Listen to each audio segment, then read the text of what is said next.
আমরা এখন মাছ ধরা দেখবো যে জাল ফেলে যেভাবে খেপলা জাল ধরে মাছ ছাড়ে। এই যে আমাদের সরোয়ার ভাই, আমাদের মাছ ভাই মাছ পেয়েছ মনে হচ্ছে এর আগেও সকালে। এই যে কয়টা পেয়েছে এবং সে জালের প্রস্তুতি নিচ্ছে এবং পুরা প্রসেসটা আমি দেখাবো যে কিভাবে জালের ইয়ে করে। হ্যাঁ, হাতের ভিতর আগে নিয়ে নিয়েছো তাই তো?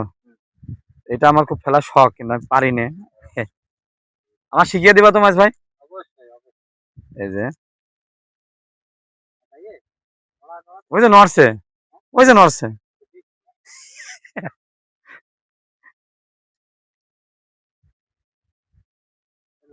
হ্যালো। খুব সুন্দর পেটের জাল, একেবারে গোল। আমরা এখন দেখছি যে জাল কিভাবে টেনে উঠাই। মাছ হতে পারে ভাই? মাছ ভাই মাছ হতে পারে হয়তো, অন্ধকারে তো। নাও পারে, অন্ধকারের জিনিস তো। হ্যাঁ ওইটাই, দেখি আমরা কি আসে এখন। দেখবো যে মাছ এই তো প্রায় জাল টানা হয়ে গেছে এবং যদি হয়ে যায় মাছ তাহলে তো ভালো, কারণ সে হঠাৎ ফেলেছে। না, মাছ একেবারেই হয়নি।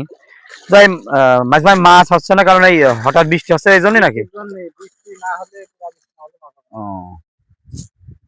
তো মাছ অবশ্য আসলে মাছ ওঠেনি, কিন্তু এই যে এর ভেতরে আগে মাছ পেয়েছে সেগুলো দেখাই এবং জাল ঠিক এইভাবেই ঝেড়ে তোলে।